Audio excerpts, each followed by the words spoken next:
Capítulo 416.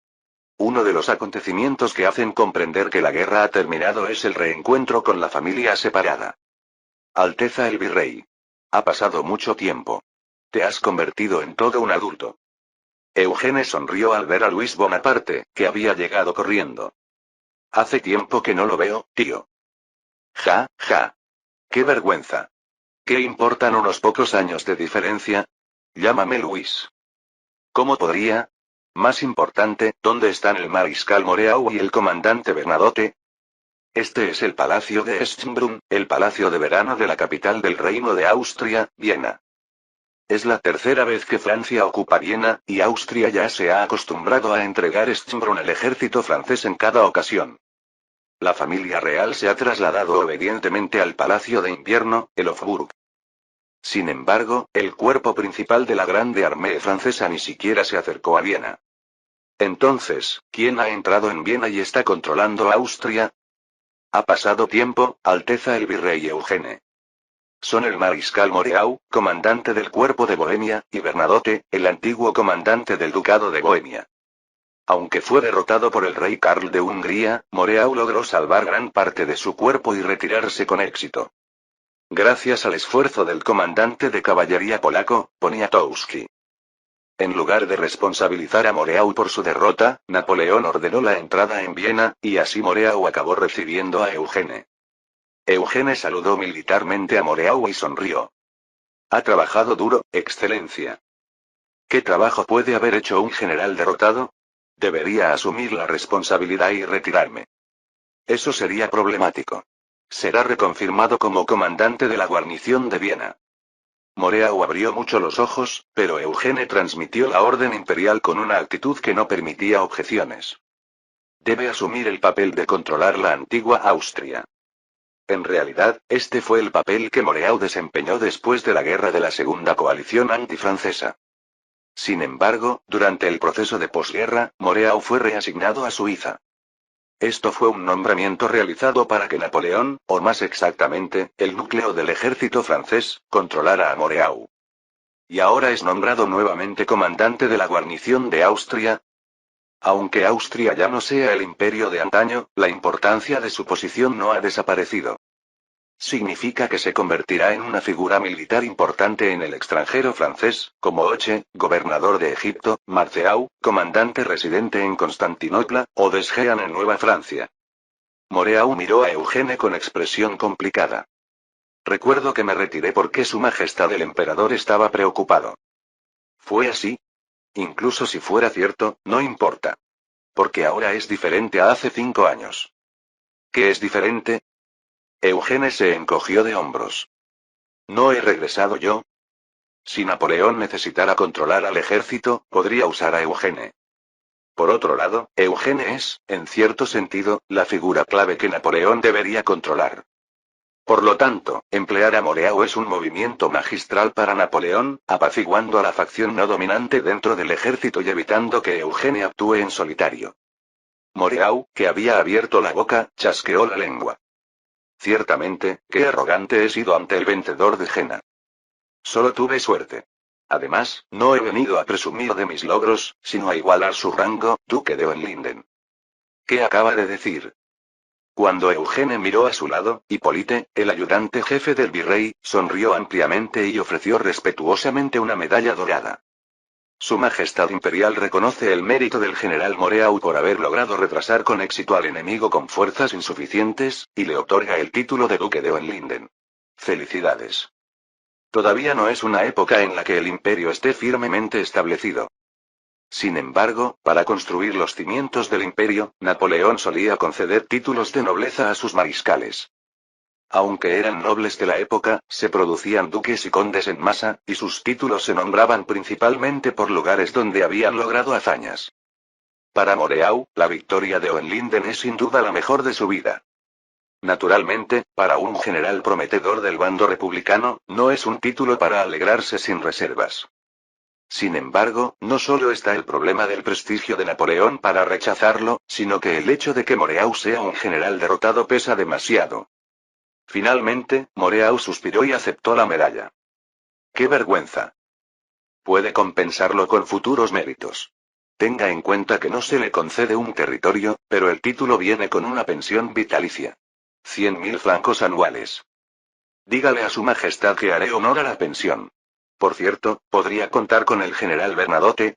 De todos modos, será difícil que continúe como comandante del ducado de Bohemia. Eugene miró de forma peculiar al hombre alto que estaba detrás de Moreau, visiblemente tenso. El general Bernadotte será asignado a otro lugar. Será el ducado de Varsovia. Bernadotte se sorprendió ante el nombre del ducado de Varsovia, un país que aún no existe. Como comandante del ducado de Bohemia, había estudiado bastante a fondo la región. Pero no esperaba convertirse en comandante de la guarnición de tal lugar. ¿Varsovia? ¿No es territorio prusiano? ¿Cómo podría Prusia mantener Varsovia? Tendrán dificultades incluso para defender Berlín. Pero entonces, ¿quién protegerá Bohemia y Galicia? Luis Bonaparte adoptó una expresión preocupada ante las palabras de Bernadotte. Si el duque de Galicia, Federico Salm-Kirburg, que no se atrevía a aparecer por vergüenza, hubiera escuchado la conversación, habría preguntado lo mismo.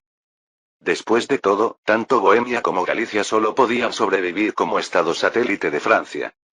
Eugene respondió concisamente. No hay necesidad de protegerlos. Porque Austria desaparecerá. Así que la destrucción de Austria era la misión que Eugene había recibido. El reino de Austria todavía no está completamente sin poder. Su Majestad el Rey Francisco. Austria necesita ayuda. Si esto continúa, todos los príncipes del antiguo imperio serán destruidos con un solo gesto de Napoleón. Francisco II estaba sentado en la silla de su despacho, con los ojos cerrados y la cabeza entre las manos. Quien argumentaba apasionadamente frente a él era Hardenberg, el ministro de Asuntos Exteriores de Prusia. Austria ya se había rendido en Austerlitz, Prusia había perdido sus fuerzas principales, y Hungría había huido. ¿Por qué entonces Hardenberg está insistiendo? Absurdamente, porque Austria no ha sufrido daños en la guerra. En esta guerra de la tercera coalición antifrancesa, los combates se desarrollaron principalmente en 4 lugares. Jena, Cracovia, las aguas frente a Burdeos y Austerlitz. Es decir, el Ducado de Sajonia, el Ducado de Bohemia, la costa francesa y el Principado de Moravia. En este proceso, Prusia, que ya tenía poca población bajo su control directo, sufrió graves daños con la aniquilación de sus fuerzas principales. Por otro lado, casi todo el territorio del Reino de Austria, su patria, está intacto. Por lo tanto, si emitiera de nuevo la orden de movilización nacional que había dado al comienzo de la guerra, podría volver a luchar. Pero, ¿es esto realista cuando el ejército francés ha entrado en Viena? Por supuesto, Hardenberg tampoco lo está argumentando así. Solo Austria puede tener poder de negociación con Francia. Emita de nuevo la orden de movilización total y exija negociaciones. Así Austria también sobrevivirá. Es decir, que lo use como una carta de negociación contra Francia. De hecho, no está completamente equivocado. Después de todo, desde la perspectiva de Austria, para librar una batalla diplomática con Francia, la única opción es confiar en un levantamiento popular o en la reserva militar. Pero para Francisco, un hombre que fue emperador, es rey, y aristocrático de nacimiento, es una idea muy extraña. Es suficiente, ministro Hardenberg. Ya hemos implementado una rendición incondicional. A cambio, Viena está a salvo y el ejército francés ha entrado. Ministro Turgot. Usted es quien debería parar. ¿Rendición incondicional? Eso es ofrecer la cabeza del rey Francisco a Napoleón. ¡Qué palabras tan duras! Si fuera hace 10 años, sería usted el primero en ser fusilado. Pero Hardenberg no cedió ni un ápice ante Turgot, el antiguo ministro imperial. Deberían haber matado a Napoleón entonces. Porque ustedes, los austríacos, no pudieron hacerlo, todos los europeos están sufriendo hoy. Fue entonces. ¿Qué es esto? Deténganlos. Guardias. Dios mío, protejan a su majestad. De repente, el palacio de invierno se llenó de conmoción. Se oye el estruendo de una pelea. Se ven miembros de la familia real corriendo y gritando. Majestad. Ha ocurrido algo terrible, son soldados. Papá, no, su majestad imperial. Soldados franceses. ¿Qué hacemos? La reina María Teresa, la primogénita María Luisa y el primogénito Fernando llegaron corriendo junto con sus hermanos menores. Esto significa que los soldados están rebuscando por todo el palacio de invierno. El rey Francisco se levantó de un salto y exclamó: ¿Qué significa esto? En ese momento, un joven de uniforme negro entró solo y respondió: Como no se retira por su cuenta, he venido personalmente, Su Majestad Francisco. Eugene Bonaparte, el prometido de la prima de Francisco, Marie Thérèse. La guardia de Nueva Francia, apuntando con rifles Beauharnais, llenaba el palacio de invierno. Mis cuñados me están apuntando con armas. Francisco exclamó, exhibiendo su última dignidad. Como dijo, al frente de la guardia de Nueva Francia estaban Eugene y Luis Bonaparte. Eugene podría considerarse un cuñado político por ser el prometido de la prima, y Luis es realmente un cuñado al ser el esposo de Clementina, la hermana menor de Francisco. Sin embargo, en este momento, cualquier relación familiar queda completamente aplastada ante la situación internacional. Al igual que cuando el padre y el tío de Francisco no pudieron salvar a Luis XVI durante la Revolución Francesa. Y la Guardia Austríaca, que debería proteger el reino, no pudo moverse. Si estallara un tiroteo aquí, los 30.000 hombres del cuerpo de Bohemia estacionados en Viena, y más allá, los 150.000 de la Grande Armée estacionados en Praga, acudirían. De repente, Eugene torció la boca y se dirigió a Francisco. Majestad, tanto el emperador Napoleón como yo le hemos dado muchas oportunidades. ¿Oportunidades? ¿Llamas oportunidad a humillar al perdedor, arrebatar territorio y exigir indemnizaciones? Pero nunca le cortamos la cabeza. Nuestro estilo revolucionario francés generalmente comienza quitando las cabezas de la realeza. Eugene miró fríamente a un atónito Francisco y, más allá, a María Luisa. A pesar de ello, le permitimos mantener la corona. Pero ahora ha llegado el límite. En la historia original, Francisco y María Luisa finalmente derribaron a Napoleón. Junto con Metternich, que no está presente, fueron los últimos vencedores. Sin embargo, Eugene, hijo de una emperatriz depuesta, finalmente se encuentra frente al trono de Austria. Francisco apretó los dientes. Pero no hay manera de resistir ante el repentino asalto del ejército francés. Si hubiera apelado a los ciudadanos de Viena como sugirió Hardenberg, quizá podría haber provocado un levantamiento civil. Finalmente, ante el cañón de las armas, Francisco inclinó la cabeza y preguntó: ¿Quién es el nuevo rey? No hay ninguno. ¿Qué? Eugene miró a los sorprendidos cortesanos de los Habsburgo con una sonrisa burlancia. Ahora, la entidad política única llamada Austria ya no existe. Volveremos a los tiempos anteriores a los Habsburgo. Aunque, de hecho, usted es originalmente de la casa de Lorena. Habsburgo-Lorena. El nombre de la familia cambió después de la emperatriz María Teresa. Ahora ha llegado el momento de que la familia que ocupó el trono imperial y gobernó las tierras austriacas durante 1000 años abandone el trono. Ante la orden de Bonaparte. Capítulo 417. Viena sigue siendo la principal ciudad artística de Europa Central. Ludwig. ¿Has oído? Cielos, dicen que Austria será eliminada. Aquí está la prueba de que hay demanda de música incluso durante la guerra. Ludwig van Beethoven, el mejor músico nacido en Viena, o no sería exagerado decir el mejor del siglo XIX. Pero todavía es más cercano a un joven músico que apenas está volviéndose famoso en Viena. No es del tipo que se apega a la nobleza, así que si no hubiera demanda de partituras en Viena, habría sido un hombre que hace tiempo se habría ido a otro lugar. Beethoven, que aún conserva un cabello arreglado pero lo desordena mientras dibuja notas en el pentagrama, se levantó de un salto. Mis oídos no están funcionando bien últimamente. Parece que estoy escuchando tonterías. Aunque parece que el tinnitus es grave, esto es urgente. Un enviado especial de Francia ha venido ahora. El hijo de Napoleón. ¿Hijo? ¿No era el hijo de Napoleón todavía un bebé? Ah, el adoptivo. Mirando a Wegeler, su amigo y editor de partituras, Beethoven golpeó la mesa. El traidor que destruyó el espíritu de la revolución. Debe ser Eugene Bonaparte. Esta es una evaluación bastante extraña. De hecho, es bien sabido que Beethoven, por razones diferentes a Goethe, tenía expectativas sobre la gran revolución en la historia original. También es famoso que consideraba a Napoleón, quien derribó el antiguo imperio, como un héroe. Pero la gran revolución finalmente fue terminada por Napoleón, y Beethoven llegó a odiarlo. Entonces, ¿por qué está maldiciendo a Eugene? Wegeler, aparentemente acostumbrado, no señaló este punto. De repente, Beethoven se volvió hacia Wegeler y arrojó papel y carboncillo.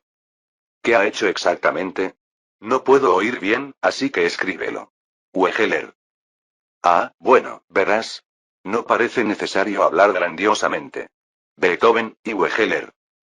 Mientras el hombre de rostro alargado entraba en la casa hablando, Beethoven se sobresaltó al verlo.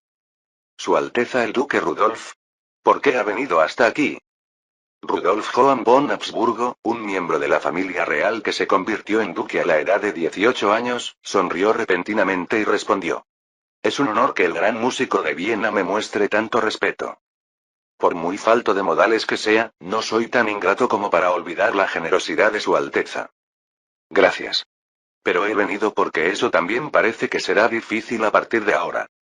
Rudolf, el hermano menor del emperador y también alumno de piano de Beethoven, habló con expresión melancólica. El reino de Austria será abolido mañana. El rey será depuesto y el territorio se dividirá por regiones, como cuando la casa de Habsburgo apareció por primera vez. Todos estarán bajo el gobierno francés.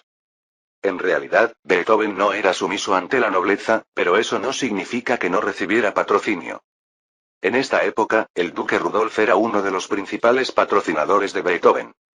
Sin embargo, el duque Rudolf carecía de la arrogancia típica de la nobleza y tenía pasión por la música, por lo que Beethoven y él mantenían una relación de respeto mutuo. Aunque el imperio no le importaba, Beethoven detestaba a Francia, y ahora dicen que Rudolf será expulsado. Naturalmente, Beethoven se enfureció. ¿Qué están haciendo los ciudadanos de Viena? Deberían resistir. Herr Beethoven, ¿quiere morir por nosotros los Habsburgo? No es eso. Pero, ¿no significa esto también la ruina para Viena? Sin embargo, Rudolf sonrió amargamente. No todos piensan así. Solo desean que el ejército francés desaparezca pronto. Durante mucho tiempo, el rey Francisco, o emperador Francisco, había controlado Viena. A pesar de su apariencia aparentemente débil, había vigilado Viena a través de toda clase de policía secreta e informantes.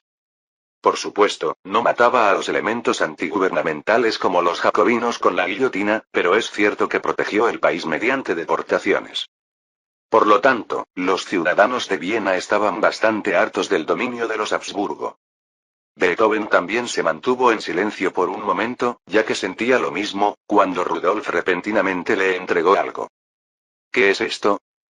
Una carta de recomendación para el duque Lichnowsky. Si por casualidad él la rechaza, le daré otras recomendaciones. Alteza. Beethoven abrió mucho los ojos, pero Rudolf, mirándolo con ojos tristes, dijo. El imperio, el reino y la familia pueden perecer, pero el arte no muere. Haga que la historia recuerde que nosotros, los Habsburgo, dejamos un gran músico. Beethoven, temblando de emoción, asintió enérgicamente. Definitivamente crearé música que derribe a Francia. Pero ese sueño estaba destinado a no cumplirse. Para empezar, estando en Viena, es difícil evitar la mirada de la guarnición francesa. ¿Me piden que dirija la ceremonia de rendición? ¡Qué absurdo! Beethoven saltó mirando furiosamente al visitante inesperado. En esta época, un compositor normalmente también es pianista y director.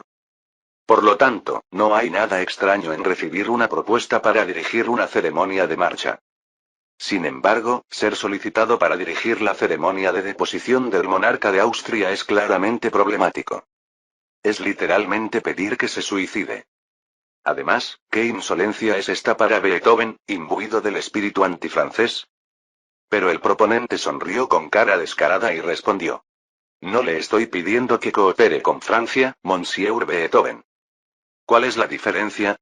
Estás diciendo que use mi música en una ceremonia donde Francia domina Austria. Podríamos interpretarla sin su permiso, pero le pido esto especialmente. Porque esta actuación será para su patrocinador. De repente, Eugene dijo con voz clara. Se utilizará para el evento que anuncia la inauguración del duque Rudolf. Beethoven ya sufre de discapacidad auditiva desde alrededor de 1802. Hay varias teorías sobre la causa de esta sordera. Desde sífilis hasta envenenamiento por plomo e incluso cirrosis hepática. Sin embargo, en 1806, aunque tiene la discapacidad, todavía puede entender las voces. Frunciendo el ceño para asegurarse de que había oído correctamente, Beethoven soltó: cobarde, traidor a la revolución. ¿El duque Rudolf asumirá como gobernante nominal de Austria? Entonces Beethoven simplemente no puede rechazar la petición de dirigir. Por otro lado, Francia puede tener el efecto de apaciguar a los ciudadanos de Viena a través de la música de Beethoven, un renombrado artista emergente. Además, en el nuevo régimen francés, Beethoven tendrá una carrera duradera. Pero Eugene, sin entender bien la última parte, inclinó la cabeza. ¿Por qué soy un traidor a la revolución? Puede que no me conozcas, pero yo te conozco. Porta estandarte del ejército revolucionario desde la juventud. Héroe joven de las guerras revolucionarias que luchó por la República. Además, finalmente un revolucionario que destruyó el viejo imperio. Oh, eso es demasiado elogioso. Eugene se relamió, confundido sobre si esto era un insulto o un honor. Pensando en la historia original futura, quizás sea un honor recibir tal evaluación de Beethoven.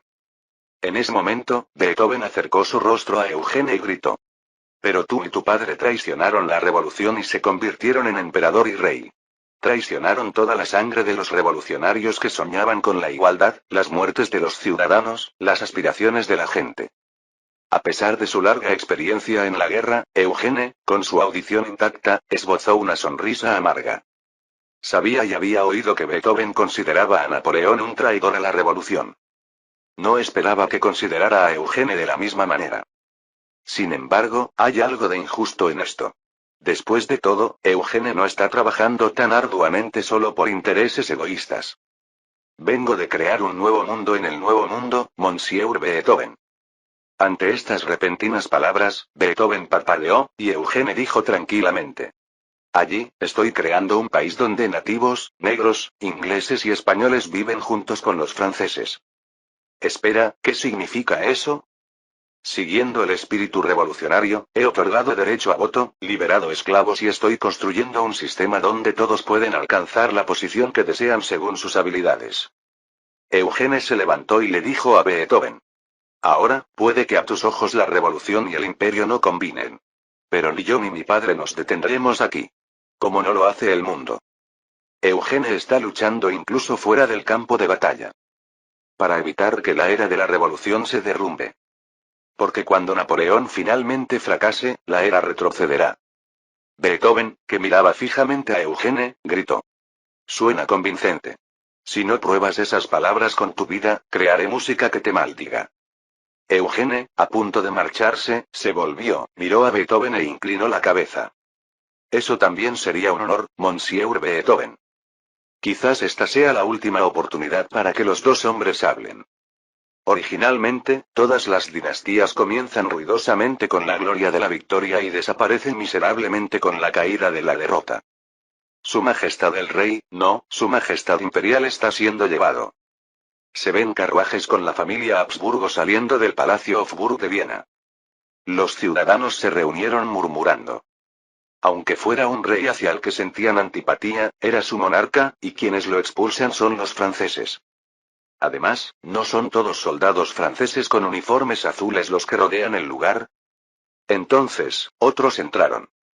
Paso, paso, paso. Son hombres que parecen soldados austríacos con uniformes blancos en la plaza frente al Palacio Hofburg. En lugar de proteger al rey que está siendo expulsado, más bien parecen escoltar a otra persona. Mientras los ciudadanos estaban perplejos, un joven con uniforme negro se paró frente a ellos. Ciudadanos de Viena. El joven habló en un alemán del sur ligeramente torpe. Les presento al nuevo duque de Austria.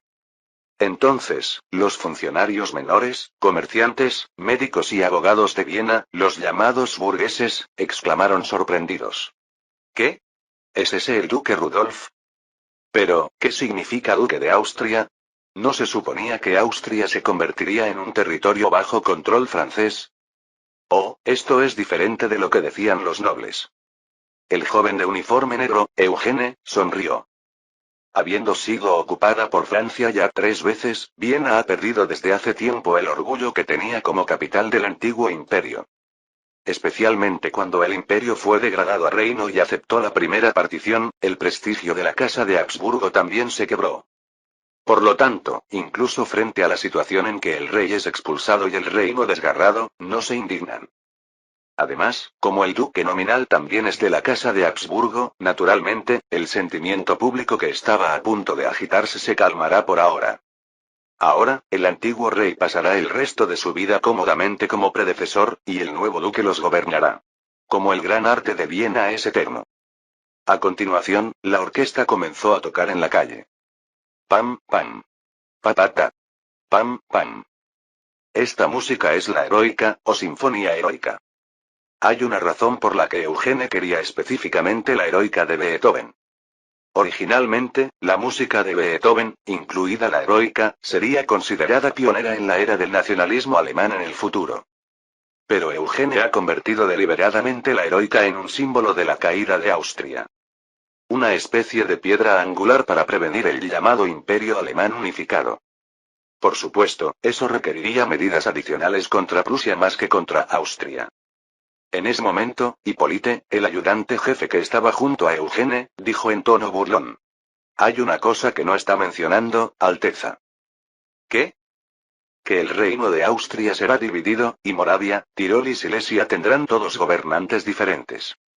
Eugene, contemplando a los ciudadanos de Viena, la ciudad del arte, absortos en el disfrute de la música, respondió. Eso es algo que los ciudadanos de Viena pueden descubrir más tarde. Es decir, después de que Napoleón y Eugene regresen a Francia. 21 de diciembre de 1806, justo antes de Navidad. Fue el día en que Austria fue completamente destruida. Capítulo 418. La mejor parte de ser el vencedor es tener libertad de acción. Entonces, ¿regresamos? Preguntó el mariscal Lannes mientras entraba desde el campamento en las afueras de Praga hacia el palacio. Ya es enero de 1807, y siendo invierno, el centro de Praga está cubierto de blanca nieve. La guerra comenzó en el verano del año anterior, así que habían permanecido en el extranjero aproximadamente más de medio año. Por supuesto, Lannes no pregunta por qué extraña su hogar o a su esposa. De repente, el jefe de Estado Mayor Berthier, que entraba junto a Lannes, respondió. Una vez que el rey de Hungría se rinda oficialmente, la ceremonia habrá terminado. ¿Vamos a dejar a Prusia en paz? Aunque expresaron formalmente su intención de rendirse, tienen tantas condiciones que parece que aún no han recuperado el sentido. Sus fuerzas de defensa nacional aún permanecen. Pero la guerra ya ha durado medio año. De repente, Nicolas Flanois-Mollien, el ministro de Finanzas que seguía de Berthier, intervino. Si la guerra se prolonga más, existe la preocupación de que el presupuesto de este año pueda colapsar solo por mantener la Grande Armée. Originalmente, Mollien, proveniente del sector financiero, es el responsable financiero en quien Napoleón confía. Aunque su trabajo principal es administrar el tesoro en París, en esta expedición lo trajo hasta el campo de batalla. Napoleón consideró que la gestión del dinero era esencial en una expedición que consume vastos recursos. Pero desde el punto de vista de un financiero, la guerra es un sumidero de dinero, y una gran expedición consume aún más. Por supuesto, Lannes, quien en la historia original fue despedido como capitán de la guardia por despilfarrar dinero, respondió con indiferencia. Dinero, dinero, dinero. Oiga, Monsieur Mollien. ¿No podemos llenar los fondos faltantes con indemnizaciones de guerra? Capitán de la guardia, no es tan fácil como suena. Antes podíamos saquear las arcas del antiguo Sacro Imperio Romano, pero ahora están vacías. Y Prusia es un país más pobre de lo que se pensaba. ¿No basta con ordenarles que recauden impuestos? ¿O hay problemas por haber destruido Austria? Entonces Mollien, mirando a los generales a su alrededor, respondió. Aunque no estoy en posición de discutir asuntos internacionales, cuando Su Majestad intente controlar Europa en el futuro, un gobierno demasiado severo será peligroso. Si fuera un Estado con gobierno civil, naturalmente un ministro tendría prioridad sobre un mariscal. Pero como todos saben, el Imperio francés es un país creado por el ejército imperial, formado por veteranos del antiguo ejército revolucionario. Por lo tanto, los mariscales, como encarnación del ejército revolucionario, tienen mayor autoridad que los tecnócratas. Sin embargo, Lannes, experto en guerra pero no en gobierno, levantó ambas manos y exclamó: ganamos y es aún más problemático. Todo esto es porque el virrey destruyó Austria. ¿No es bueno destruir al enemigo, mariscal? Besieres, no es tan simple. Incluso el saqueo necesita un objetivo. ¿Por qué dividir y eliminar a Austria? ¿Acaso es por Talleyrand? ¿Le ganaron la delantera para evitar que se llevara el mérito? En ese momento, Augereau, arreglándose el cuello, habló solemnemente. Me gustaría que también elimináramos Hungría. Ante estas palabras, incluso Lannes no pudo responder de inmediato. Aunque no entiende de política internacional, sabe que eliminar Hungría requeriría una guerra sangrienta. Además, a lo lejos, en el lado opuesto del Palacio de Praga, se ve el rostro de un familiar adversario. Lannes torció la boca y le dijo a Augereau: justo aparece cuando terminas de hablar. Veamos qué dice el rey Karl. Karl es más capaz que Francisco. Además, todavía tenemos un enemigo a nuestras espaldas. HMPH, ¿no se encargarán los altos mandos? ¿O, acaso yo soy uno de ellos? Lannes, hablando despreocupadamente, se relamió. Aunque, Massena todavía no ha terminado, ¿verdad? Parece que España es un campo de batalla más difícil de lo esperado. El calendario de guerra original planificado por el alto mando francés era el siguiente. Primero, Massena somete a España. Luego, Eugene, como vanguardia en el frente del Rin, dispersa las filas enemigas. Finalmente, el ejército principal de Napoleón avanza y asesta el golpe decisivo. Pero Massena, quien se esperaba fuera el más rápido, ni siquiera ha podido ocupar Madrid todavía. Conquistar una capital no es tarea fácil, pero Viena ya ha sido conquistada y Berlín prácticamente se ha rendido. No puede evitarse que el modesto desempeño del cuerpo de Massena llame la atención. Sin embargo, Augereau y Lannes, conociendo la habilidad de Massena, no se burlaron. Se dice que el destacamento británico es problemático, Lannes. ¿Qué estás diciendo, Augereau? ¿Inglaterra tiene ejército terrestre? Incluso si lo tuviera, lo enviarían a los Países Bajos, ¿por qué hacia España? Portugal ha sido tradicionalmente un antiguo aliado de Inglaterra. Lo enviaron a través de allí. Pero evitan el enfrentamiento directo y realizan emboscadas por todas partes, por lo que parece que Massena tiene dificultades incluso para avanzar. Augereau frunció el ceño recordando la carta enviada por su amigo Massena. Hay rumores de que tal vez tenga que retirarse. Decir retirada significa una situación de derrota. Considerando que ha habido pocas derrotas bajo el mando de Napoleón hasta ahora, es una situación excepcional. Lannes levantó las cejas y negó con la cabeza. Si es un campo de batalla donde Massena ha fracasado, no me gustaría ir. Si Massena se retira, alguien debe ir. ¿Tú? ¿O yo? ¿O deberíamos llamar a Moreau, Marceau o al gobernador Hoche? Para conquistar un país, debe moverse al menos un cuerpo de ejército. Por lo tanto, es necesario que se mueva alguien de rango de mariscal. Entonces Murat, que venía detrás de Besieres, dijo abruptamente. ¿Por qué no? Tenemos a nuestro estimado virrey. ¿Qué? De todos modos, España es territorio reclamado por la esposa del virrey, o princesa. En cualquier caso, ¿no es ese territorio que ellos reclaman? Entonces naturalmente el virrey debería hacerse responsable. El ministro Moyen cerró la boca mientras escuchaba la conversación de los generales. De hecho, hubo discusiones similares cuando Eugene regresó. En ese momento, España aún no había experimentado un cambio político, pero ya estaba en fricción con Francia. No era solo una idea de Talleyrand. Pero ahora que Eugene ha logrado una victoria completa en Jena, ¿seguirá siendo válido su nombramiento en España? O más bien, ¿es precisamente porque ganó en Jena que el argumento de enviarlo a España gana fuerza? Mientras Moyen, con la mente confusa, revolvía los ojos, Lannes se relamió y negó con la cabeza.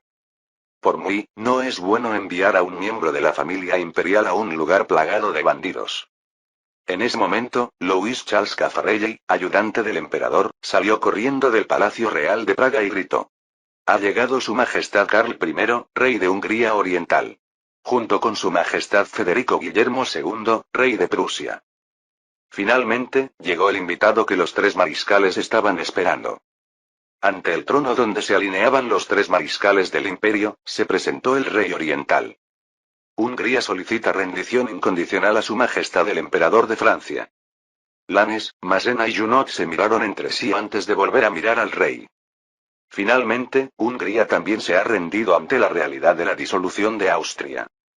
Napoleón, mirando a Karl desde el trono de Praga, sonrió enigmáticamente y miró al rey de Prusia. Interesante. Parece que lo que estás diciendo ahora no ha sido acordado con el gran Federico que está a tu lado. Hungría y Prusia son países independientes, con libertad diplomática, majestad. Es incierto si seguirás teniendo libertad en el futuro, Su Majestad Karl de Hungría. Después de lanzar una amenaza aterradora, Napoleón volvió a sonreír y dijo: Pero soy generoso con aquellos que se inclinan primero. Además, tendré en cuenta que este es tu primer error como monarca. Karl tembló por un momento. Si fue por miedo, por epilepsia, o simplemente por el palacio sin calefacción, nadie lo sabría. No obstante, las siguientes palabras de Karl fueron pronunciadas con tono tranquilo. Gracias. Aprobarás la posesión oficial francesa de Dalmacia y devolverás los territorios de la antigua Serbia y Croacia. ¿Qué quiere decir con devolver? Cuando Karl estaba a punto de levantar la cabeza, Napoleón, todavía sonriendo, respondió: Debes saber que el Imperio Otomano está siendo efectivamente dividido, y el noroeste de los Balcanes está en camino a la independencia. Serbia y Croacia también se independizarán en esta oportunidad. Deberás ayudarlos. Dalmacia es la costa oriental del Adriático, que Francia ha ocupado desde hace tiempo. Y los territorios de Serbia y Croacia son áreas de estos países que han sido anexadas al Reino de Hungría. Aunque reconocer Dalmacia, que Francia ya posee, es meramente confirmar un hecho, ceder parte del territorio húngaro es doloroso. Sin embargo, Karl asintió sin protestar. Entendido. De hecho, comparado con Austria, cuyo reino ha sido desmantelado, Hungría ha recibido un trato generoso. Sin embargo, esto se debe a que mientras Austria era un reino donde la Casa de Habsburgo unió territorios que originalmente no tenían unidad, Hungría era un país constituido desde antes por el pueblo magyar. Este problema étnico se aplica también a otro reino. Bien, entonces. ¿Está preparado para rendirse nuestro gran Federico? Ante la pregunta de Napoleón, Federico Guillermo inclinó la cabeza. Han pasado 2 meses desde el fin de la batalla de Austerlitz. Durante este tiempo, Federico Guillermo quedó atrapado entre Praga y Hungría, sin poder moverse en absoluto. Berlín cayó bajo la presión del cuarto cuerpo de ejército dejado por Eugene, y sorprendentemente, Junot se convirtió en el ocupante de Berlín. Finalmente, Prusia también se vio obligada a rendirse. Si permites la continuación del Estado, estoy dispuesto a aceptar las condiciones. ¿Cualquier condición? Ja, ja. Entonces, hagamos esto. Entrega todos los antiguos territorios polacos. ¿Qué dices? Cuando Federico Guillermo estaba a punto de replicar sorprendido, Napoleón sonrió burlonamente. De todos modos, ¿no eran originalmente territorios que no pertenecían a Prusia? Polonia es un antiguo aliado de Francia, y su territorio se independizará. Además, retira tus tropas de Hannover. Los territorios polacos representan casi la mitad del territorio prusiano. Además, la población también asciende a 4 millones. Sobre todo, es gracias a estos territorios polacos que la Prusia Oriental está conectada con el territorio principal de Brandeburgo. Ante esta exigencia de dividir literalmente el territorio nacional, Federico Guillermo no pudo responder, y Napoleón hizo brillar sus ojos. Esta es realmente una solicitud generosa. ¿O debería exigir la disolución completa del ejército prusiano? Ante las palabras de Napoleón, que parecía desear que eso ocurriera de inmediato, Federico Guillermo finalmente tuvo que responder de nuevo. Obedeceré. Con esto, al menos Hungría y Prusia garantizaron su supervivencia. Se ve la larga imagen de la Grande Armée cruzando el río Danubio y regresando hacia el oeste. ¿Por qué pediste que no exigiera la disolución del ejército prusiano? De repente, observando la escena de la marcha, Napoleón preguntó. Solo los confidentes que pueden estar justo al lado del emperador escucharon esta pregunta. El jefe de Estado Mayor, el capitán de la Guardia de Nueva Francia y sus ayudantes. Y el virrey Eugene. Eugene, montado a caballo junto a Napoleón, miró ligeramente hacia adelante y respondió. De todos modos, sin nuestro control directo, sería inútil. Incluso el archiduque Karl movilizó efectivamente una milicia nacional en esta guerra. Así que todos los ciudadanos prusianos pueden convertirse en soldados. Es posible en caso de emergencia. Además, en el futuro, Su Majestad Imperial tendrá dos enemigos. La mano de Eugene trazó el este y el oeste. Inglaterra y Rusia. Como resultado de no derrotar a ambos países, Napoleón cae en la historia original. Pero hay cosas que se pueden predecir incluso sin conocer la historia. Quien busque dominar la hegemonía en Europa debe someter al amo de los mares y al oso oriental. Napoleón sonrió levemente y espoleó a Marengo, el excelente caballo egipcio que Eugene le había regalado. Bien. Pero cuando regresemos, primero debemos resolver el problema al sur de los Pirineos. Ah. Justo antes de partir al galope, Napoleón ordenó. Di que instalen una puerta de madera cuando entremos a París. Después de regresar, debemos construir un arco del triunfo adecuado para conmemorar esta victoria. Vamos. Ordenando el llamado Arco del Triunfo de l'Étoile, Napoleón comenzó su regreso hacia París, donde le esperan la gloria de la victoria y el problema aún no resuelto de España.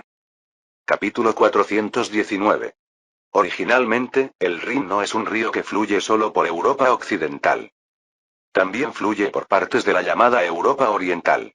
Bueno, sus afluentes. Dijo Talleyrand, un elegante hombre apoyado en su bastón, en la ciudad de Maguncia, donde se veía el Rin. Este es el palacio episcopal del arzobispo de Maguncia.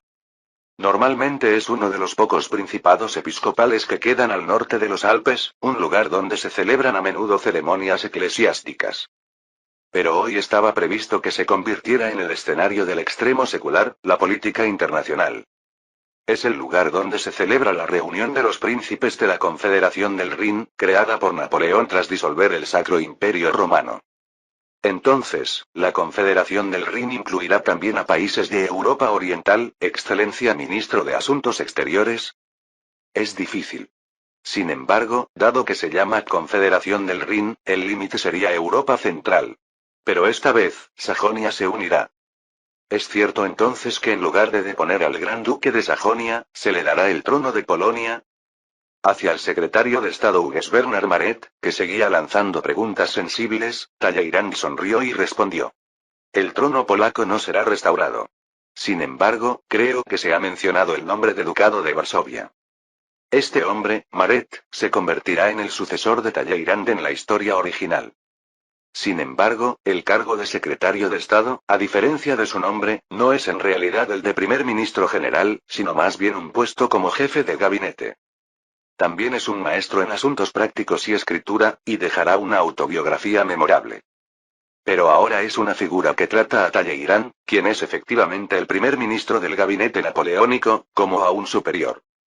Maret, observando con interés el escenario creado por Talleyrand, la Confederación del Rin, hizo brillar sus ojos.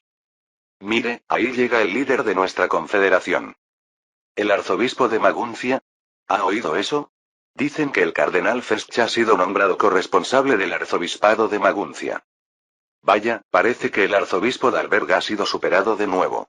Justo cuando Maret, hábil también en diplomacia tras haber sido embajador en Inglaterra, estaba a punto de silbar, el secretario jefe del emperador, Brienne, llegó corriendo y exclamó. Llega Su Majestad Imperial. Brienne ya es famoso por aceptar sobornos. Pero en cuanto a sobornos, Talleyrand, de pie junto a Maret, tampoco se queda atrás. Pensando en quién de los dos habría recibido más sobornos organizando la recepción de la Confederación del Rin hoy, Maret negó con la cabeza. ¿Cuáles son los puntos a observar hoy, Excelencia Ministro? 3. Si el arzobispo de Alberg mantendrá su posición como líder de la Confederación, si realmente se creará el cargo de Gran Duque de Varsovia y si el Duque de Sajonia lo ocupará. Y el último sería aquel. ¿Se refiere al Duque de Baviera? Cuando Maret preguntó, siguiendo la mirada de Talleyrand, este asintió elegantemente. ¿Sabe que el Duque de Baviera ha estado haciendo alboroto desde hace tiempo? Está desesperado por colocar a su hija mayor, Augusta Amalia Ludovica, en la familia imperial francesa. Si eso no funciona, incluso como amante del emperador. Se puede ver a Amalia, de quien se rumorea que es bastante hermosa, con un vestido deslumbrante. Por otro lado, también hay bellezas del lado de la familia imperial francesa, entre las cuales destaca Stephanie de Beauharnais. ¿Será cierto el rumor de que Stephanie será presentada a uno de los príncipes de la Confederación del Rin en esta ocasión? Justo cuando Marek pensaba que tendría chismes que plantear al regresar a París, Napoleón entró en la fiesta. Paso, paso, paso. Marek vio que el rostro de Talleyrand se tensaba de repente. Siguiendo la mirada de Talleyrand, Marek adoptó una expresión extraña. Porque justo al lado de Napoleón estaba el virrey Eugene. De repente, Napoleón, haciendo gestos con las manos, rió a carcajadas. Oh, ya están todos reunidos. Disculpen la tardanza. Pero dicen que el protagonista de la fiesta siempre llega tarde, ¿no? Ja, ja, ja. No es que su majestad llegue tarde, sino que nosotros llegamos demasiado pronto. Debe haber sido agotador marchar desde tan lejos. Solo lamentamos no haber salido a recibirlo. Cuando los príncipes estaban a punto de aclamarlo, Napoleón levantó la mano. Entonces, ya que todos están reunidos, y antes de que se embriaguen, debo hacer un anuncio importante. Todos volvieron a tensarse. Ahora los príncipes saben lo suficiente sobre los frecuentes cambios de humor de Napoleón. Pero después de lograr una victoria abrumadora, nadie podía predecir qué decisión tomaría. De repente, ante un gesto de Napoleón, el capitán de la guardia, Lannes, y los guardias llegaron con medallas. Paso, paso, paso. Sosteniendo una medalla en alto, Napoleón agarró al arzobispo de Maguncia, que estaba justo delante. Nombro a nuestro gran líder de la Confederación del Rin, el arzobispo d'Albert, como gran duque de Frankfurt. D'Albert, que temía ser llevado por los guardias, exhaló un suspiro de alivio. El Gran Ducado de Frankfurt es, de hecho, uno de los antiguos principados episcopales. Así que Napoleón acaba de regalar arbitrariamente uno de los arzobispados al arzobispo de Maguncia. Por supuesto, debe haber habido consultas previas con el Papa, pero no es algo que deba anunciarse como una sorpresa así. Pero entonces Napoleón añadió algo sorprendente. Además, el heredero del Gran Ducado será, en el futuro, mi hijo Eugene Bonaparte. ¿Qué? Ah, eso es. Es natural que un príncipe eclesiástico no tenga heredero. Vamos, aplaudamos todos. Rápido.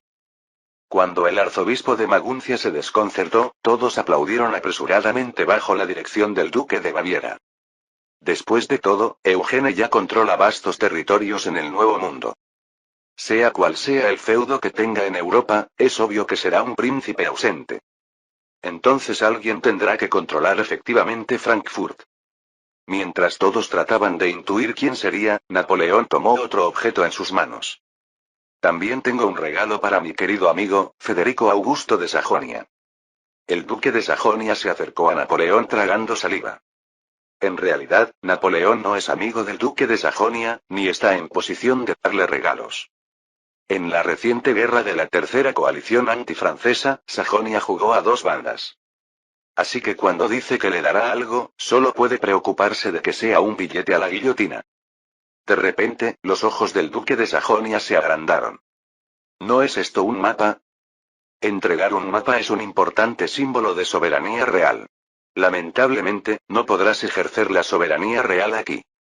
¿No será?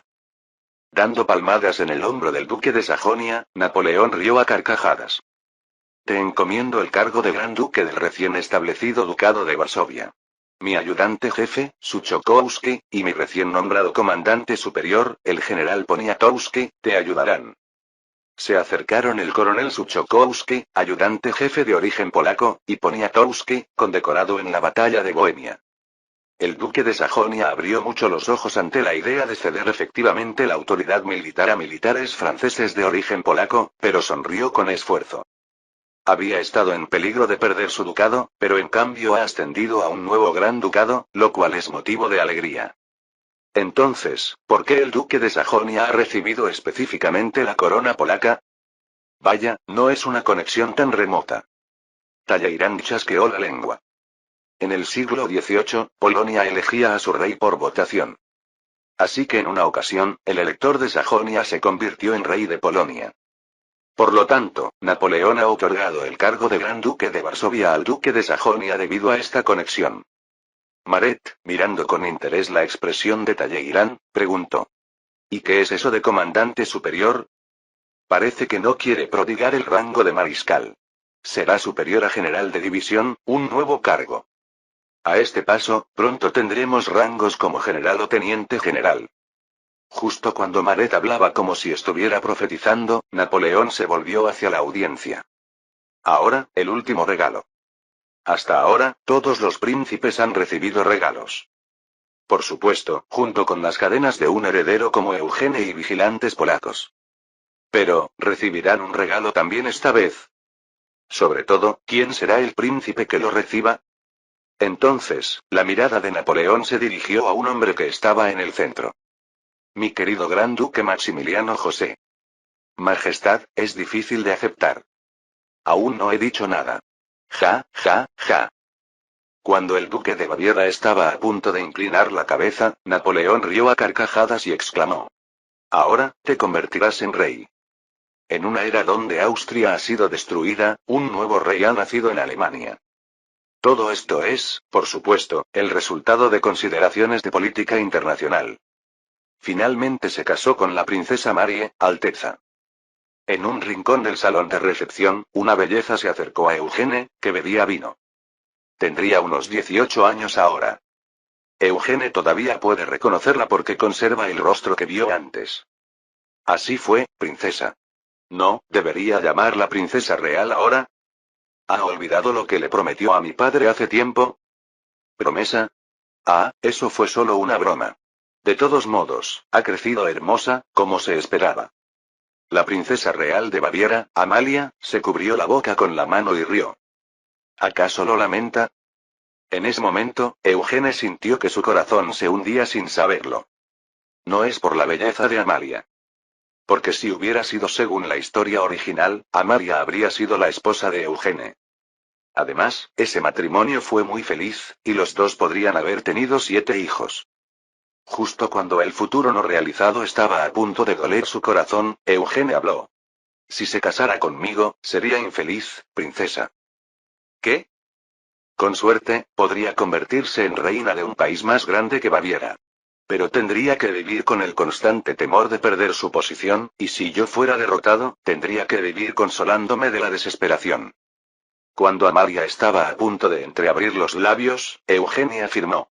Esa no es, en absoluto, una buena vida, princesa. ¿Por qué convertir a Baviera en un reino?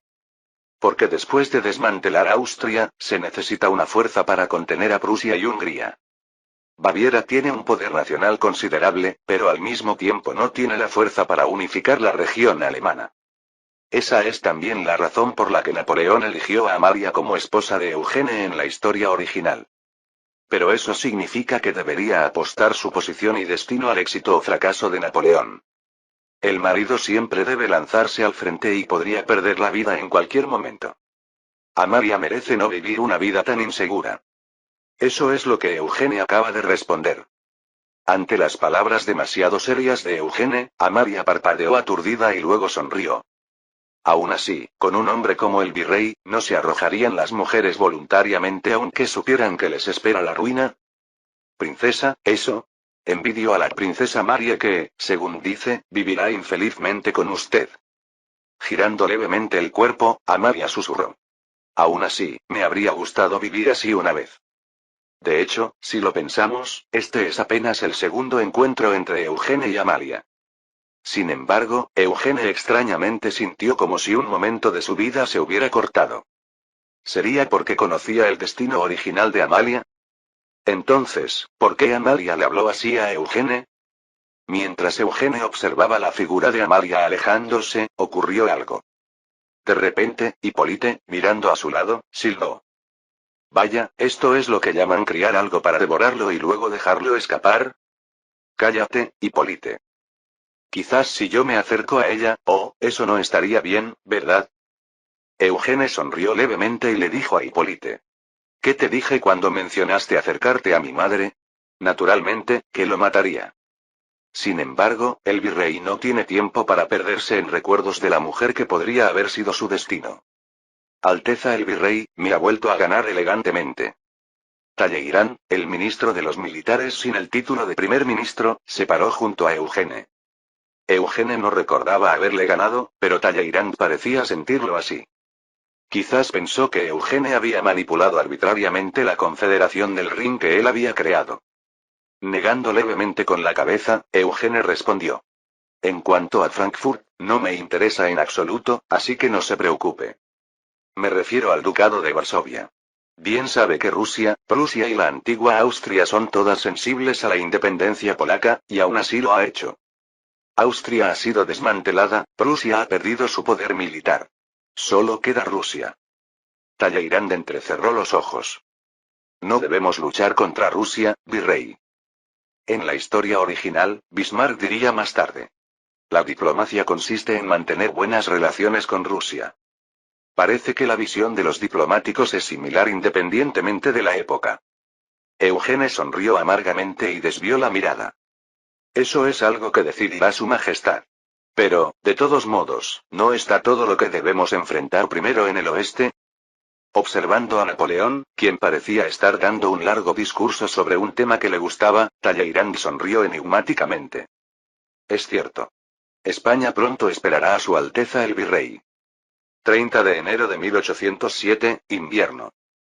En la Confederación del Rin se decidió la coordinación del Imperio francés en Europa Oriental. En Maguncia, a un paso de París, donde aguardaba el problema de España. Por supuesto, para Eugene sería un día más memorable por haber roto con la que habría sido su esposa original. Capítulo 420. Entonces, ¿ha terminado la guerra por completo? Cuidado. La muralla se derrumba. Todavía hay ejércitos que no pueden soñar con la gloria de la victoria, recepciones de celebración o ceremonias triunfales. El cuerpo de asalto de Zaragoza, que en realidad es el cuerpo de Massena, que se autodenomina Ejército de Liberación de España. Habían atravesado con ímpetu la frontera de los Pirineos, pero estaban atascados en un intercambio de fuego en Zaragoza. En particular, debido a la nueva arma británica, el cohete, habían estado estancados durante más de medio año. Sin embargo, en febrero de 1807, finalmente lograron atravesar Zaragoza. ¡Bum! Viendo la escena donde una mina explotaba y la muralla se derrumbaba, el jefe de Estado Mayor, el general Serboni, exhaló un suspiro. Las pérdidas son realmente tremendas, mariscal. Los amigos que lucharon en la vanguardia hoy lo hicieron bastante bien. ¿Cómo se llamaba? ¿Marc? Jean-Maximilien Lamarque. Era un amigo que originalmente estaba bajo el general Moreau, pero se ofreció como voluntario para el cuerpo español. Era valiente. Lamarque, nacido en 1770, ahora tiene 36 años. Era un general sólido en el campo de batalla, aunque menos brillante que Suchet, a cargo del cuerpo principal, o Reille, a cargo de la retaguardia. Sin embargo, en la historia original, será más famoso que Suchet o Reille, quizás incluso más que Massena. Porque la muerte de Lamarque se trata como un evento importante en Les Miserables. Pero ahora es simplemente un general que cumple fielmente incluso en un asedio. Gracias a esto, finalmente el cuerpo español de Massena logró atravesar la férrea línea defensiva de Zaragoza. Massena asintió y levantó sus binoculares. Lamenté no poder traer a Oudinot, pero es un buen reemplazo. ¿Ahora, se retirarán esos ingleses? Sí. Además, como no hay líneas de defensa natural al sur de Zaragoza, podremos llegar a Madrid de una vez. Uf, realmente fueron un enemigo complicado. Examinando cuidadosamente la dirección de la muralla, Massena levantó su bastón de mariscal. Pues entramos. A Zaragoza. Bajo el mando directo del comandante de división Suchet, los regimientos de caballería y la infantería de línea avanzaron. Tum, tum, tum. Pero la puerta sur de la fortaleza de Zaragoza está alborotada. De hecho, Massena deliberadamente no desplegó un cerco completo durante el asedio. Porque el objetivo no era aniquilar al enemigo, sino ocupar Zaragoza para abrir una ruta de marcha. En otras palabras, se desarrolló de una manera completamente diferente a la guerra de Napoleón en Europa Central. Por lo tanto, incluso cuando se abrió brecha en la muralla, el enemigo podía fácilmente retirarse del campo de batalla. Por supuesto, esto también era parte de la intención de Massena. Después de confirmar que las tropas desaparecían hacia el sur a lo lejos, Serboni informó y chasqueó la lengua. Renuncian más fácilmente de lo esperado. Si iban a hacer esto, podrían haberse retirado mucho antes. Ya sea Arthur Wellesley o el Marqués de la Romana, todos tienen sus límites. Nuestras tropas apenas resistieron gracias a los suministros militares traídos del norte de Italia y del sur. De todos modos, la guerra es un sumidero de dinero. Aunque el cuerpo de Massena no ha sufrido ninguna derrota en particular, el combate continuo consume inevitablemente alimentos y pólvora. Como el nitrato chileno aún no se ha desarrollado, el hecho de que la pólvora francesa fuera más cara que la británica, que controlaba la India, también influyó. Sin embargo, el sistema de suministro del norte de Italia, creado por Eugene al comienzo de la campaña italiana, brilló. Con Milán como eje, el complejo industrial de Turín y el sistema logístico marítimo de Génova se conectaron, y los suministros llegaron a Zaragoza a través de Niza, Marsella y Toulouse. Por supuesto, esto significa que el cuerpo de Massena ha estado llenando sus estómagos con las desagradables conservas milanesas de Marie Thérèse compañía. Massena negó con la cabeza.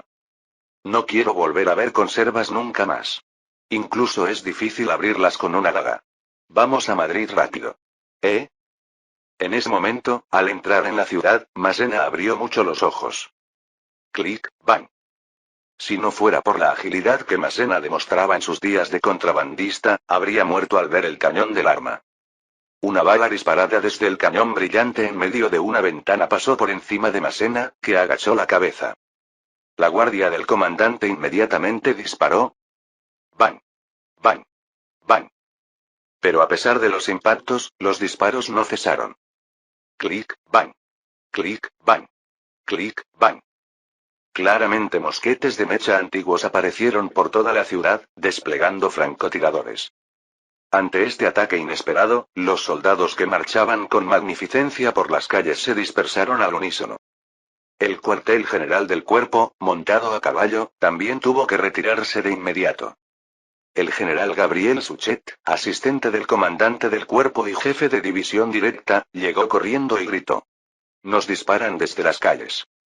Qué extraño, confirmé que todo el ejército se había retirado, ¿qué está pasando? Ciudadanos, son los ciudadanos. Suchet, que no pudo superar la situación pero la evaluó rápidamente, gritó. Los ciudadanos están disparando desde las calles. De repente, había comenzado un combate urbano. En realidad, los soldados europeos que han experimentado finales del siglo XVIII no están acostumbrados a este tipo de combate urbano. Porque normalmente deciden el resultado en batallas campales o luchan alrededor de fortalezas. Sin embargo, Massena, un soldado que experimentó la guerra civil durante la Revolución Francesa, gritó sorprendido por otra razón. Esto es absurdo. ¿Eh? Ah, sí. Ciudadanos resistiendo contra un ejército completamente armado. Eso lo vimos a menudo durante la Revolución. Hacia un confundido Suchet, Massena exclamó. Lo absurdo ahora es que están atacando a nuestro ejército de liberación. ¿Por qué los ciudadanos españoles nos atacan? ¿Y ni siquiera son nobles? El ejército francés no invadió España para conquistarla.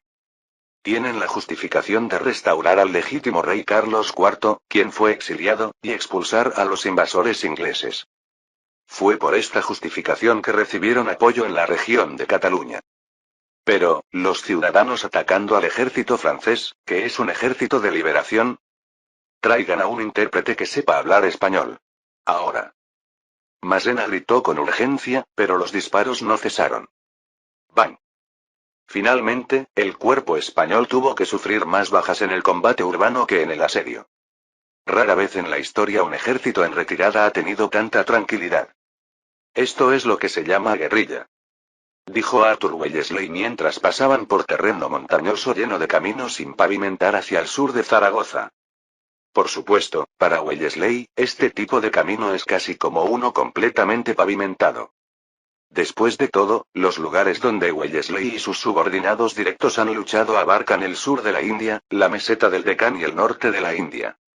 El ejército que derrotó a Mysore en el sur y a la Confederación Maratha en el norte es precisamente el Red Coat de Wellesley.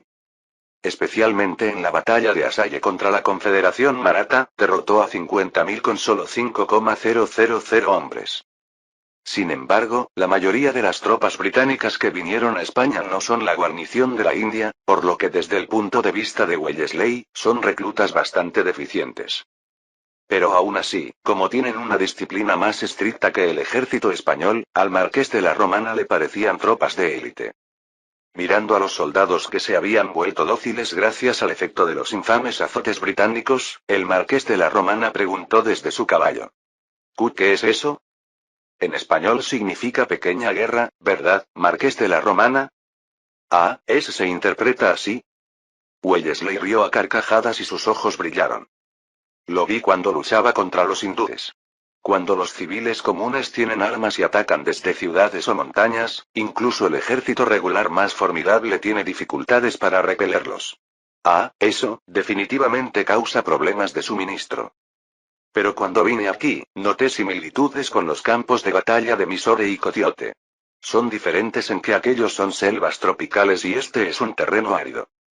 Presumiendo sutilmente de sus victorias, Wellesley sonrió.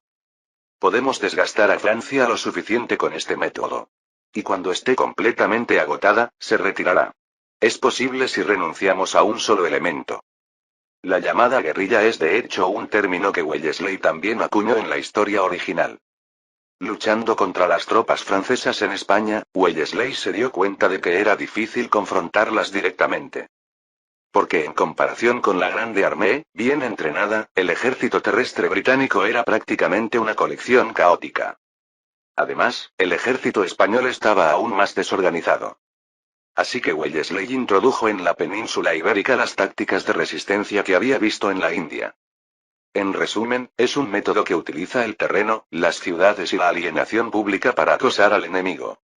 Este método se volvió aún más efectivo cuando se combinó con la arrogancia de las tropas francesas. Por supuesto, como Wellesley está introduciendo este método formalizado por primera vez en Europa, el marqués de la Romana está escuchando el término por primera vez. ¿Renunciar? ¿A qué? A la capital, a la familia real, al gobierno. No es uno solo. Espere, ¿qué dice? Cuando el marqués de la Romana estaba a punto de abrir la boca de asombro, Wellesley sonrió mirando al marqués, que tenía la misma edad que su padre. Observe a Napoleón. En todas sus guerras, se concentra en un solo elemento: el ejército enemigo. Ahora estamos en el nuevo siglo, el siglo XIX. La guerra moderna del siglo XIX debe enfocarse únicamente en la aniquilación del poder militar. Por supuesto, es cierto que la tendencia de la guerra ha cambiado después de la Revolución Francesa. Además, el marqués de la Romana es un soldado moderno que ha tenido contacto frecuente con las tropas francesas. Pero no pudo evitar sorprenderse ante la sugerencia de abandonar al rey. ¿Pero abandonar a nuestro rey para derrotar al ejército enemigo? ¿Y al gobierno? ¿Incluso a la capital? ¿Por qué se sorprende, marqués? De todos modos, cualquier nuevo rey es un títere establecido por Inglaterra, la alta nobleza y los miembros exiliados de la realeza francesa, ¿no? Ejem. Eso no es algo que yo deba discutir tan libremente. El marqués de la Romana tosió ante las palabras demasiado francas de Wellesley. Pero en realidad, todos saben que el nuevo rey, Fernando VII, es un títere. Además, ni siquiera es inglés, sino que el autoproclamado Luis XVII, un miembro exiliado de la realeza francesa, está sentado como regente. Al final, lo importante es derrotar a Francia, a Napoleón, en España. Para eso, debemos derrotar el núcleo de Francia, su poder militar. Pero España no tiene un ejército capaz de hacerlo. Finalmente, el marqués de la Romana tuvo que admitir las palabras de Wellesley. Es vergonzoso. Entonces debemos utilizar a los habitantes. Debemos hacer que ardan de odio hacia Francia. Los hindúes se enfurecen cuando reciben una ofensa religiosa. Ah, definitivamente los franceses desprecian la Iglesia. Y nuestros campesinos son devotos católicos. Habiendo recibido cierta educación ilustrada, el marqués de la Romana no es particularmente un fanático. De hecho, la nobleza, incluso en España, famosa por ser un país atrasado, ha recibido una educación bastante modernizada. Pero la situación es diferente para los campesinos. Son aún más devotos y fanáticos rígidos que los campesinos franceses. Entonces la respuesta es simple. Los enemigos son infieles. Así que luchen para proteger su fe. por Fernando VII, defensor del catolicismo. El marqués de la Romana admiró a Wellesley, que propagaba palabras que Fernando VII ni siquiera consideraría. Inglaterra nos ha enviado realmente un general extraordinario. Ahora, ¿a dónde vamos? Acordamos abandonar Madrid, ¿verdad? Debemos reorganizar nuestras fuerzas en Andalucía, al sur. Hay un lugar adecuado.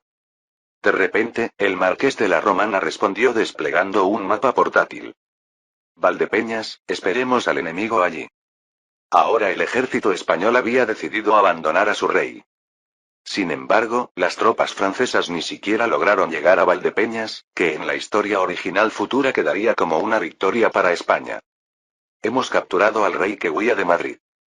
Massena, que había llegado a la vanguardia, asintió pesadamente al escuchar el informe de Lamarque. De todos modos, habían conquistado la capital, Madrid, y también capturado al rey falso. Aunque los pretendientes al trono francés escaparon y los ingleses también huyeron, con esto al menos habían cumplido su misión. Llevemos al rey capturado a París. Pero hay un problema, Excelencia. ¿Qué? Lamarque, tragando saliva, informó. Los ciudadanos de Madrid están en estado de agitación y se agolpan en las avenidas principales. Viendo a los ciudadanos armados que aparecían por toda la ciudad, Massena torció la boca. Si Arthur Wellesley calculó incluso esto, realmente es extraordinario. ¿Qué? Mariscal, ¿qué piensa hacer? Puedo retirarme de aquí. Si lo hiciera, tanto mi carrera militar como Francia estarían acabadas. Massena está acostumbrado a los disturbios. No, la mayoría de los veteranos del ejército imperial francés lo están. ¿Por qué? Porque durante la Gran Revolución, si tenían éxito era una revolución, y si fracasaban, eran disturbios, algo que ocurría frecuentemente. Bombardeen. El ejército imperial nunca retrocede ante una turba. Había un método que Napoleón utilizó en su momento. Silbido, ¡bang!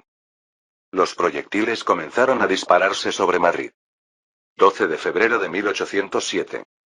Fue el día en que España comenzó a recordar al ejército imperial francés con sangre. Fin del capítulo 420.